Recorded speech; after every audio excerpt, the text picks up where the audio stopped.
अस्सलाम वालेकुम दोस्तों, तुसीं देखदे पे लुड्डन पंजाब टीवी ते मैं तुहाडा मेज़बान मुहम्मद अहमद। सब तो पहले जनाब अपने चैनल लुड्डन पंजाब नूं करना सबसक्राइब, बैल आइकॉन करना प्रेस ताकि मेरी आने वाली अच्छी और बेहतरीन वीडियो मेरे वीर वेखन सब तो पहले। जनाब मेरे वीरां दे सामने जनाब क्रास वैड़ लेके आए और जनाब जर्सी दे विच क्रास है। हर चीज़ मेरे वीर वेखदे पे। रात सूई जनाब, रात 2 बजे सूई है।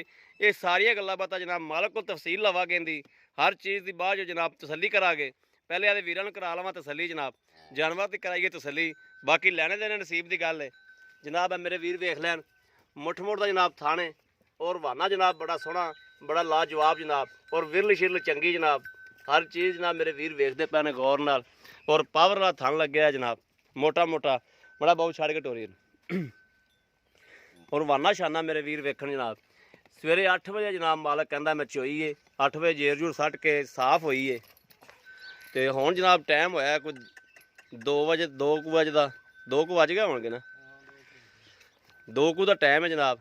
आ टोरा फेरा मेरे वीर वेख लैन, कद कूद चंगा बैठदा जनाब, लाम कद शद हर चीज़ जनाब कैमरे की नज़र है।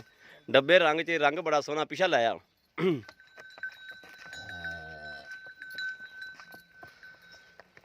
और जनाब दुध शुद्ध के रिकार्ड का पता करांगे, दुध का रिकार्ड की है पिछले सूबे का, हर चीज़ जनाब लैने देने नसीब की गल है। जानवर मेरे वीर वेख के जनाब फैसला करन कि जानवर किवें दा है किवें दा नहीं है। हर चीज़ जनाब सूबा सावा भी जनाब पुछ के देंगे भी किनवा सूबा डिलीवर किया है। बाकी रंग रूप मेरे वीर वेख लैन, थन वाना वेख लैन जनाब, तसल्ली कर लैन। वच्छा दिता सोना, वच्छे का जनाब भी तसल्ली करा देने। यह जनाब वच्छा, वच्छे का नाड़ुआ भी मेरे वीर वेख लैन जनाब, ताज़ा सूया तो जानवर जनाब रलदा ही नहीं। और वच्छा भी जनाब क्रास वच्छे, वच्छा भी चंगा दिता से, कदे वच्छी होंदी तो भुखा भज जाना। बाकी जनाब लैके भी मुनासब ही देवांगे, जिहड़ा मेरा वीर मंगेगा जानवर लवेगा, वेखी बच्चे ते लत्त ना आ जाए। मुनासब जनाब लैके देवांगे, मुनासब मुल होवेगा जनाब। और जनाब मालक तो यह गल कहता होंदा है कि जानवर मैं वेचना है तो वेच के जनाब मैं काफ़ी सारे रुपये वठने ने, लेकिन जेडे मेरे वीर भरा दे जनाब जो वारे च आवे जहन च आवे जनाब, हर मेरे वीर ने आदि राय का इजहार जरूर करना है कि भाई अहमद इत्थे जे लै दिओ। अगर मालक नूं बंदा कहता है, जो मालक नूं रुपये जनाब बंदा विखांदा है, गलबात करता है, मालक का भी जहन बन जाता होंदा है कि मैं जानवर दे लवां। बाकी जनाब गल्लां बातां सारियां करन दियां होंदियां ने, कम तो वह है जिहड़ा बंदा जो मुक मुका ते आंदा है तो फैसला होंदा है, पता फिर चलता है जनाब। ए तसल्ली करन मेरे वीर।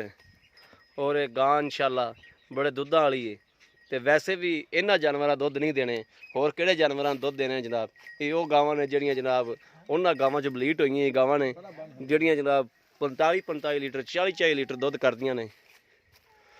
और बाकी कोई गर्मी शर्मी का जनाब इत्थे सवाल ही नहीं पैदा होंदा। आ मेरे वीर टिकाणा वेख लैन, बाहर जनाब ढारी जी हैगी है, और इत्थे जनाब जानवर छोटे लात वड्डे होए ने, तो इत्थे समय पले ने जनाब।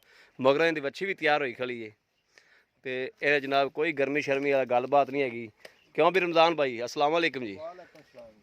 जी रमज़ान भाई आप इहदी वीडियो अगे भी पाई सी, लेकिन यह सून वाली सी। हर बंदा ये गल कहंदा सी भाई अहमद सूल लवे, ठीक है सूप ही अल्लाह पाक खैरी सलामती सूप ही है। तो थन थुन साफ निकले सारे एन क्लीयर। ये सूई कदों है? 2-3 बजे सूई। तो पहला बोला कदों कड्ढिया जांदा? 8-8:30 का टाइम। तो किन्ना कुछ पहला बोला हैगा सी? तकरीबन बच्चे ने जाके 8-9 किलो है।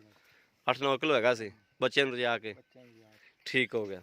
तो ये किन्ना कुछ दुध कर जाएगी? दुध माशाल्लाह जी पिछले सूए ਅਸੀਂ ਇਹਦਾ 22-23 ਲੀਟਰ ਦੁੱਧ ਚੋਂਦੇ ਰਹੇ। चौंदे रह जाओ, इन्ना को तो करना चाहिए क्योंकि इन्ना को तो गां का बित बड़ा है। ਪੱਕਾ ਚੋਂਦੇ ਰਹੇ ਜੀ ਇਹਨਾਂ ਸਾਡੀ ਸਾਹਮ ਤੇ गां ਕਰੇ ਤਾਂ ਗਾਂ ਦੁੱਧ ਜ਼ਿਆਦਾ ਕਰੇਗੀ। ठीक हो गया। तुसीं पट्ठियां ते चोंदे रहे बस? ਪੱਠਿਆਂ ਤੇ पट्ठियां ते भी 22 लीटर। ਹਾਂਜੀ ਬੱਚੇ ਨੂੰ ਛੱਡ ਕੇ। अच्छा ये आपां नूं देनी किन्ने दी, किहड़े मुकदे पैसे ने देनी किन्ने दी? ਇਹ ਦੇਣੀ ਜੀ 3 ਲੱਖ ਤੇ 20 ਹਜ਼ਾਰ। 3 ਲੱਖ ਤੇ 20 ਹਜ਼ਾਰ ਦੀ। ਤੇ ਇਹਦੇ ਮੇਰੇ ਕਿਸੇ ਵੀਰ ਦੇ ਪਸੰਦ ਆ ਜਾਂਦੀ, ਕਿਸੇ ਮੇਰੇ ਭਰਾ ਦੇ, ਤੇ ਉਹ ਮੰਗਦਾ ਆਪਣੇ ਕੋਲ, ਤੇ ਪਿਆਰ ਮੁਹੱਬਤ ਵਿੱਚੋਂ ਕੀ ਹੈ? ਪਿਆਰ ਮੁਹੱਬਤ ਕਰ ਲਾਂਗੇ।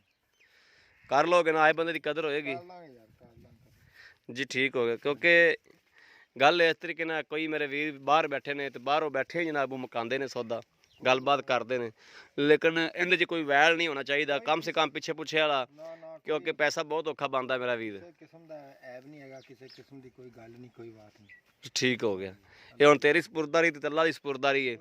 ਅਗਰ ਕੋਈ ਜਾਨਵਰ 'ਚ ਵੈਲ ਹੋਵੇ, ਕੋਈ ਕਿਸੇ ਦਾ ਕੋਈ ਜ਼ਿੰਮੇਦਾਰ ਹੋਣਾ ਪੈਣਾ, ਕਿਉਂਕਿ ਫਿਰ ਤੈਨੂੰ ਪਤਾ ਹੀ ਹੈ। ਮੌਕੇ ਵਕਤੀ ਤੌਰ ਜਿਹੜਾ ਨਾ ਬਿਲਕੁਲ ਡੰਗਰ ਆਪਣਾ ਬਿਲਕੁਲ ਸਾਫ 16 ਨੇ 16 ਨੇ ਹੈਗਾ ਜੀ। ਠੀਕ ਹੋ ਗਿਆ। ਲਓ ਜੀ ਮੇਰੇ ਵੀਰਾਂ ਨੇ ਵੇਖ ਲਿਆ, ਮਾਲਕ ਕੋਲ ਸਾਰੀ ਗੱਲਬਾਤ ਲੈ ਲਈਏ ਤੇ ਜਨਾਬ ਅਗਰ ਮੇਰੇ ਕਿਸੇ ਵੀਰ ਦੇ ਭਰਾ ਦੇ ਪਸੰਦ ਆਉਂਦਾ ਤੇ ਰਾਬਤਾ ਨੰਬਰ ਹੈਗਾ 0307 00 15 881। ਇਹੋ ਹੀ ਜਨਾਬ WhatsApp ਨੰਬਰ ਹੈ, ਇਹੋ ਹੀ ਰਾਬਤਾ ਨੰਬਰ ਹੈ। ਬਾਕੀ ਉਮੀਦ ਕਰਾਂਗੇ ਸਾਡੀ ਅੱਜ ਵਾਲੀ ਵੀਡੀਓ ਮੇਰੇ ਵੀਰਾਂ ਨੂੰ ਪਸੰਦ ਆਵੇਗੀ। ਅਗਰ ਪਸੰਦ ਆਵੇ ਕਮੈਂਟ ਲਾਈਕ ਸ਼ੇਅਰ ਆਦੇ ਵੀਰ ਨੂੰ ਜ਼ਰੂਰ ਕਰਦੇ ਰਹੋ, ਤਾਂ ਕਿ ਤੁਹਾਡਾ ਵੀਰ ਤੁਹਾਡੇ ਵਾਸਤੇ ਬਾਹਰ ਫਿਰ ਕੇ ਜਨਾਬ ਜਾਨਵਰ ਲੱਭਦਾ ਰਹੇ। ਬਾਕੀ ਜਨਾਬ ਇਸ ਵੀਡੀਓ ਤੋਂ ਆਦੇ ਵੀਰ ਨੂੰ ਦਿਓ ਇਜਾਜ਼ਤ। ਅੱਲਾ ਨਿਗਹਿਬਾਨ। ਪਾਕਿਸਤਾਨ ਜ਼ਿੰਦਾਬਾਦ।